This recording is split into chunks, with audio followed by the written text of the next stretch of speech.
So you think you hate to read. Or maybe that's what your students tell you when you ask them time and again to put their phones away and pick up their books instead. What is it about digital media and storytelling that makes it so captivating for young minds? And is it so crazy to think that we as English language arts educators could walk students across a bridge, connecting visual and written media while they engage in reading and literacy practices they already know, love, and use every day?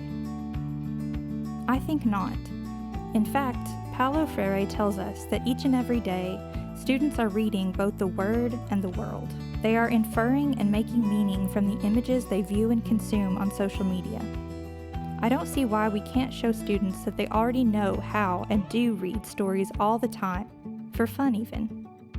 The skills they use to make meaning from digital images are transferable to other texts and forms of media. For instance, let's take a look at how images and imagery can be used in a text to give us insight into a character as they're presented. First, we'll take a look at an Instagram post. From the image on screen, what can we tell about the girl in the photo? What do we know? The palm trees could indicate she lives in California. Her glasses and purse could mean she's posing for a fashion ad. Now let's take a look at a comic book page. We all know Batman, right? Let's pretend for a second like we've never heard of him. What does this image tell us about who he is? Who is Batman? His expression tells us he is in pain. The clawed hands grabbing his face tell us he might be battling someone. The claws themselves tell us that Batman's world is one in which fantastical creatures exist. Furthermore, Batman's costume bears an insignia of a bat, which tells us that the symbol is of a great importance in his life and career as a superhero. We can also note that Batman appears to be very physically strong because his prominent muscles are visible through his costume. Students can read the word just like they read the world.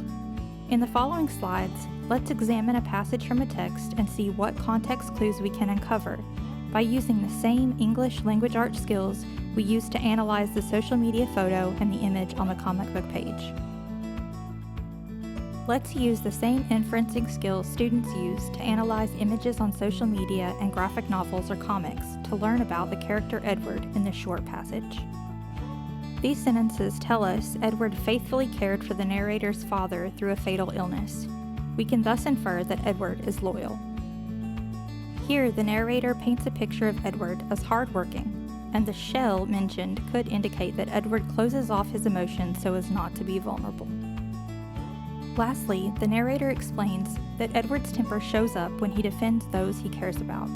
We can tell that he is protective, perhaps even to a fault. I hope this info has been helpful in demonstrating that students already have the skills they need to make meaning from whatever text they encounter. It's important to keep in mind that reading is for everyone. Our experiences reading the word and the world might look different because we as human beings are all different in meaningful ways.